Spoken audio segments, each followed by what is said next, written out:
O Joelma, o 23º Andar, ele é talvez o protótipo do filme espírita sensacionalista, alguma coisa que eu acredito que em nenhum lugar do mundo tenha se conseguido fazer uma combinação tão intensa e ao mesmo tempo problemática, eticamente, de um filme espírita. Quando eu trabalhava na TV Excelsior aqui, o Souza Lima, que foi o produtor, ele tinha a Bell-Ovel.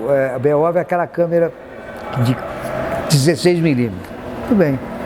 E ele tinha um escritório aqui na Rua dos Timbiras. Era o escritóriozinho dele de produção. Ele era repórter fotográfico, cinematográfico da TV Excelsior. Trabalhávamos todos mundo juntos.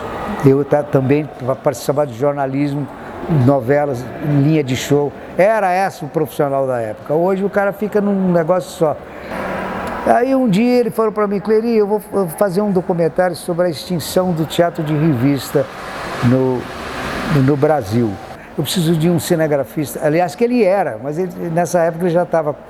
E ele falou: eu não quero mais trabalhar, eu estou tremendo muito e tal. Eu arrumei um menino, o Julinho, da televisão. Só que ele operava, claro, ele não tinha muita habilidade na câmera de cinema. Era 16mm. Aí eu falei pro menino lá, o Julinho, você carrega 3, ele entendeu 6. Como eu sabia que o Souza era muito nervoso, eu falei: ó, deixa quieto, depois você fala que fui eu que mandei você fazer 6, tá bom? Tá bom. De manhã cedo, eu tinha um compromisso lá no escritório do Alfredo Palácio e do Galante, que os dois estavam sócios. Aí eu tive com o Souza ali na Praça Júlio Mesquita. Ele estava no estúdio, com a fotografia do Teatro de Alumínio, que era sócio Cocinha, Dercy Gonçalves e tal, que é esse teatro incrível que era para ficar 1 ano, ficou 3, 4 anos. Era ali no começo da 23 de maio, hoje tá o espaço todo cercado, era ali. Aí ele falou para mim: Cleri, vamos lá, eu vou fazer isso. Eu falei: Souza, eu não posso porque eu tenho esse compromisso lá com o Galante e o Alfredo Palácio. Muito bem. Ele foi para lá. Ele chegou, olhou, levou a foto, olhou, era ali. E colocou a câmera e falou: ó, vamos filmar. Pegou o primeiro chassi, quer dizer, tinha, veja só, 6. Ele pegou um para dar a tomada aonde era, talvez fazer uma fusão. Nesse exato momento, era antes das 9 horas, irrompeu o incêndio. Ele estava com a Kombi, com a câmera e tal, 2 câmeras e tal. Ele virou a Kombi e começou a filmar. E aí aquele desespero total, o fogo, a combustão violenta, não tinha aquelas escadarias laterais. O pessoal subiu, começou a se jogar, morreu mais de 1000 pessoas, porque na época era época de eleição, então eles esconderam, maquiaram, mas isso o chefe de corpo de bombeiros disse para mim: é uma grande mentira, porque era época de eleição e deram como 211 pessoas. Mentira! Esse material na época foi um negócio tão impressionante que ele vendeu para o mundo inteiro e para as emissoras, porque naquela época não tinha a Record, não tinha helicóptero e tal, nenhuma emissora tinha, a Globo não tinha também. Quando eles tinham alguma coisa, eles alugavam. As emissoras, quando alugaram, já era, porque já estava no rescaldo, né, como se diz. Ele era o único que estava ali. Ninguém, nem emissora nenhuma tinha imagens daqueles pulando. Eu nem usei todo, porque eu achei que era muito sensacionalista e chocante demais. Nem o mais seguro meio de salvação. A calma é regra básica que pode orientar todo o comportamento das pessoas cercadas pela intranquilidade coletiva numa situação desesperadora.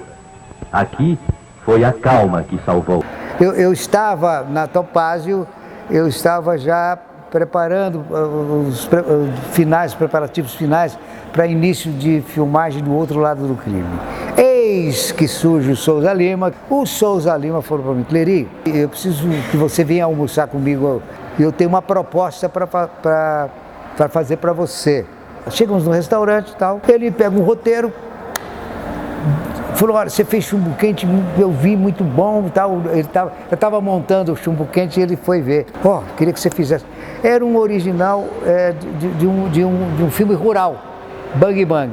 Nisso, no restaurante, entra um amigo do Souza Lima, para na mesa. Souza, como vai? Tudo bem, tudo bem?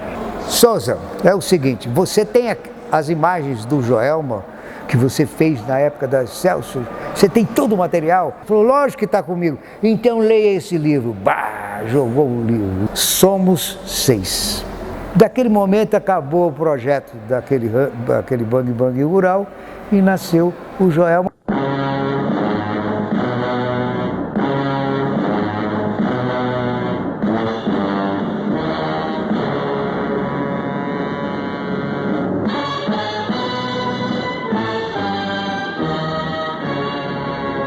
Ele é baseado numa psicografia do Chico Xavier, em que é o relato de várias vítimas do incêndio do Joelma, e eles escolhem para esse filme, o Clary Cunha escolhe para o filme o relato da Volquimar, e que no filme ela é interpretada pela Beth Goulart e o nome dela é Lucimar. O filme vai partir desse relato para contar a história dessa moça que tem uma série de premonições de coisas ruins que podem vir a acontecer, e ela trabalha no Joelma, e ela está presente no dia do incêndio e morre no dia desse incêndio. Antes que a família saiba que ela está morta, o espírito dela aparece para a mãe, que está indo até o Instituto Médico Legal e tal.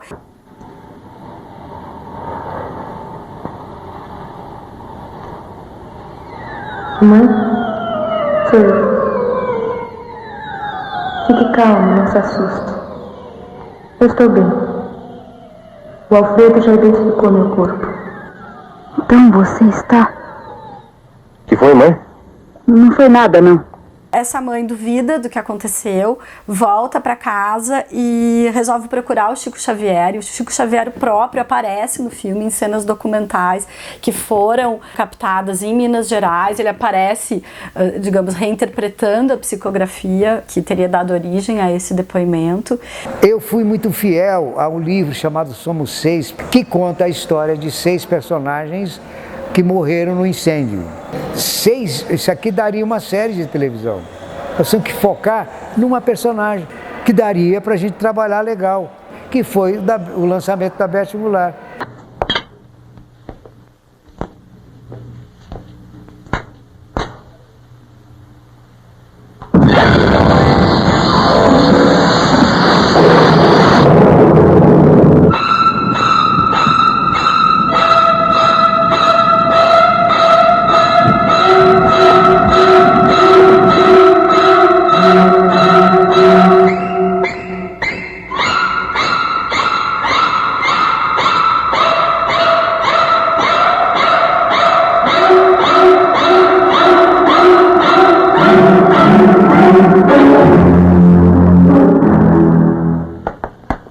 E esse filme, que foi bastante bem feito, eles usaram excelentes efeitos de maquiagem, tem bons atores, uma produção bastante bem cuidada para a época, mas o principal, digamos, o grande, além da participação do Chico Xavier, a grande sacada do filme é que eles tiveram acesso a uma grande quantidade de registros em película feitos no dia do incêndio do Joelma. Então eles articulam essas imagens documentais com as imagens de ficção do filme. Então você tem, por exemplo, uma cena em que um personagem vai até a janela com a sala em chamas e corta para uma imagem de alguém que se jogou daquela mesma janela ou do que parece ser aquela mesma janela.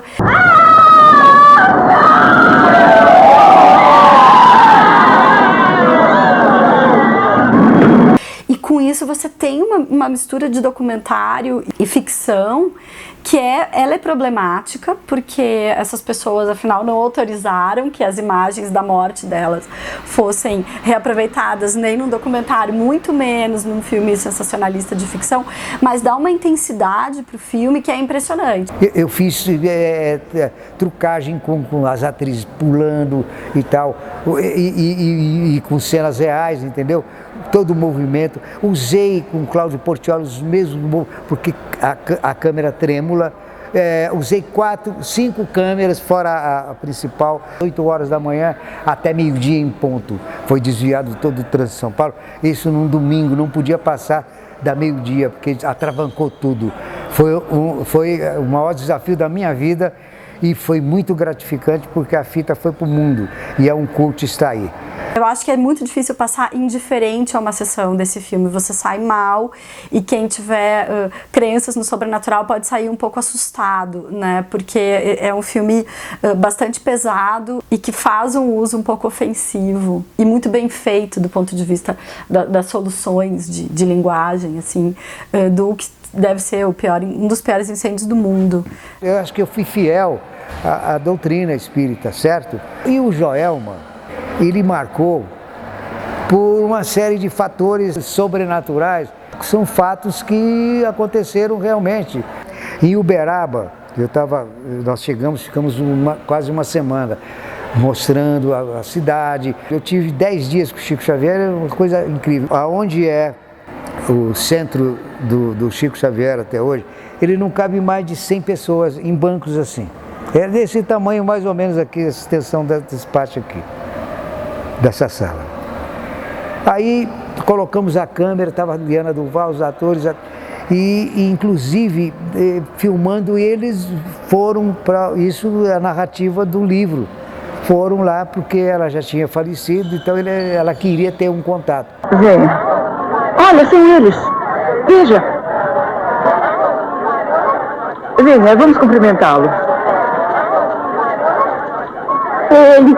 Ai, meu Deus. É o nosso querido Chico Xavier, sabe? Venha.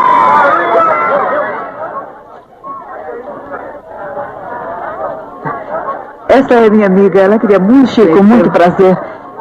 Deus abençoe o senhor. Muito obrigada. Então, nesse dia da filmagem, estava tudo preparado, eu filmei ele de dia no abacateiro, que ele dava uma cesta básica pequenininha, óleo, tal, feijão, arroz, assim, um banalzinho para um monte de gente. Ficou 2 dias, final de semana. Quando nós fomos fazer, ele falou, olha, eu não posso ser ator, eu vou ter que fazer o normal, né, vocês vão filmar. E tinha essa cena da mãe vendo lá com os outros atores. Muito bem. Você sabe que aconteceu, tecnicamente, realmente é isso. O Portiolli chegou e falou, bom, mínimo de luz. Ele falou, mínimo de luz porque vai atrapalhar os trabalhos. Muito bem. Aí o Portiolli falou, olha, é o seguinte, eu vou colocar uma de 500 aqui, uma de 1000 lá, uma de 500 aqui, cruzando. Mesmo assim, a líder na 13 de maio, que era o laboratório, tinha que revelar 500 asas de película. Mesmo assim, ele falou, vai ficar meio fragmentado, porque não pode usar luz, né? Hoje não, você sabe que essa luz está estourando. Aí eu falei, meu Deus, e custa caro, hein? Para deixar isso, mas mesmo assim vai ficar. Mas vamos fazer, vamos. Aí o Portiolli falou, eu ainda vou fazer porque eu estou assinando como diretor de fotografia. Até tem que expor lá no letreiro o seguinte, foi sequências com o Chico Xavier no centro, foi revelada 500 asas, senão eu não vou assinar. Olha que coisa, que ele tinha ganhado prêmios, vários prêmios. Vamos fazer. Quando começamos, isso era 8 horas da noite, ele começou e vai até 4 horas da manhã o negócio, não é brincadeira. 3 minutos para tudo. Aí vem uma mensagem de lá, tá eu, Souza Lima, o Fará, o Jaci Jamos e tal, a equipe, a Mauri, que era a câmera, uma equipe reduzida. Veio uma mensagem dizendo assim, eu nunca esqueço disso. Por favor, vocês estão atrapalhando os trabalhos. Desliguem, nem spots, os holofotes mais fortes. Aí o Portiolli, ele era ateu, ele falou, agora eu vou pro hotel, vou tomar meu whiskyzinho e tudo bem. Cleri, acabou, Souza Lima, acabou. Não vai ficar borrão, não vai aparecer nada. Se tirar esses 2.000 aqui, como é que... Pô? Aí foi um impasse na hora, e eu olhei pro Souza e eu escrevi assim, sem esses 2 holofotes, é impossível a gente prosseguir nos trabalhos. Aí ficou aquela expectativa, todo mundo, sabe? Aí veio a resposta, pode desligar que não vai ter problema nenhum. Aí o Portiolli falou, olha, admiro você. Pericunha, você pode cinema. Souza Lima, você não é tanto de cinema, não. Mas, pô, isso tecnicamente não é impossível, pô. Vocês vão ficar aqui de bobeira e, pô, eu não me respondo. E foi embora pro hotel. Eu falei, Souza, ele tem razão. Como é que nós vamos fazer se tecnicamente... Aí o Souza, ficamos naquele impasse, vamos fazer. E fizemos.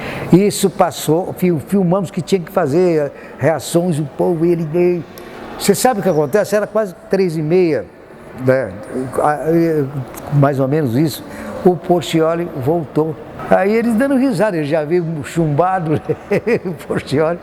Pô, vocês são idiotas aí, pai. Eu falei, pô, Portiolli, por favor, nós estamos aqui, né? Aí, muito bem. Nesse intervalo que não parou não, nunca, foi direto. Eu comecei a olhar, do Chico começou a sair uma baba assim, rapaz, parecia flocos que nem algodão, mas lento. Aí eu falei, pô, aí eu falei, Jesse, ô Maurício, aí todo mundo vendo aquilo, pelo menos você está vendo, tô. Aí o Portiolli, ele viu também. Aí eu falei, Portiolli, porque ele tinha prática, ele era grandão. Eu falei, Portiolli, vou tirar a câmera, Ele falou, mas é coisa horrível. Eu falei, não interessa, você tá vendo, tô. Ele tirou a câmera e tinha que atravessar por no meio dos caras. E aquele tio caiu na mesa e putz, que coisa. Aí filmamos. Terminou a filmagem, fomos pro hotel, tal. No outro dia, fomos despedir do pessoal. O Portiolli falou, eu tô indo. Eu aposto 32 cervejas. Isso vai sair, como eu falei para vocês. Fomos para Líder. Aí, o primeiro copião que veio, vejam só o que acontece. A equipe reunida, aquelas imagens externas maravilhosas, o sol uberava, tal, Chico Xavier, tudo bem. Entra essa parte noturna, importantíssima no filme. Bom, eu e todos nós ficamos mudos e inertes. Sabe por quê? Porque parecia que estava uma iluminação profissional conforme a gente faria para estar aquele efeito, como se tivesse feito mais todas as luzes do Cláudio Portiolli, meu amigo, que está no andar de cima. Você lembra, você ficou, e eu também, todo mundo. Nós fomos para a padaria ali do lado, todo mundo não se falou, o Portiolli ficou, e quando ele encontrava comigo, ele falava, nem fala nada, porque ele era ateu inveterado. E tá aí, tá de prova, porque o Joelma existe, fizemos uma nova edição remasterizada pela Casablanca, e que Vídeo Espírito do Oceano, que relançou, e podem ver.